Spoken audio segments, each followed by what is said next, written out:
Gunman is on the run in Greenville. Deputies tell us a man was killed, another injured after someone opened fire and took off on Lanford Drive. That's not far from Whitehorse Road, just south of I-85, about 3 o'clock yesterday.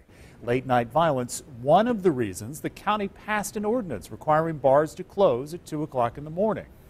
That ordinance took effect the 1st of this month, and even though the clubs can't stay open, some say the violence has just spread instead. Tonight we want to bring in a story that our Erin Rogers has been following from the beginning. She is joining us with the very latest on this story tonight. Erin, what can you tell us?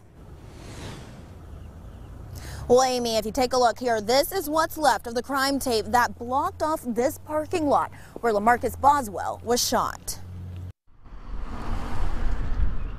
Things are quiet now on Lanford Drive, but it was a much different scene here early Sunday morning. A group of individuals gathered in the parking lot. An altercation took place, and at least one suspect opened fire, hitting LaMarcus Boswell and another person. The two showed up at the hospital where Boswell later died. There was a lot of people there. Right now we just have limited information. Although deputies say they can't confirm it, neighbors tell me there were a lot of people in this parking lot because they say one of the apartments is an illegal liquor house. Basically doing what a bar or a club would do, but you know, they don't pay taxes. There's no regulation. You don't know where they're at, where they're going to pop up at. It's a problem club owners say they brought up when county council voted to close bars and clubs at 2 a.m. No one wants that to happen. No one wants anyone to lose their life.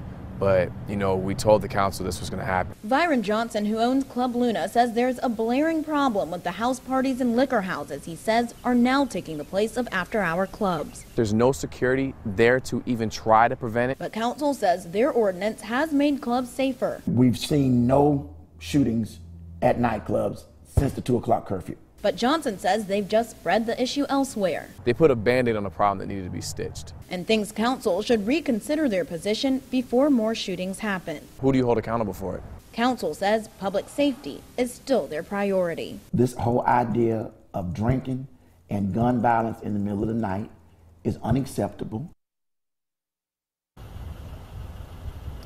Now, council says they could look at creating larger fines for people caught operating liquor houses.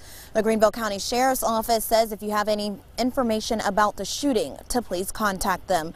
Live in Greenville County in the Gant community, I'm Erin Rogers, 7 News. Yeah, certainly it's super scary to think this gun person is out there somewhere able to do this again at any time. Tell us what the sheriff's office is going to do to crack down on this problem. You heard the club members saying that, the club owners saying that they just can pop up these locations at any apartment somewhere. So how are they going to crack down on this?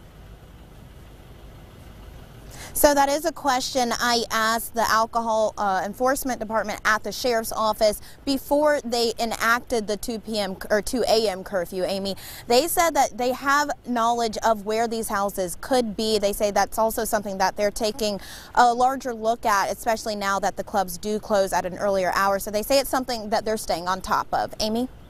All right, and anybody with tips, call the sheriff's office with your tips. Thank you, Erin.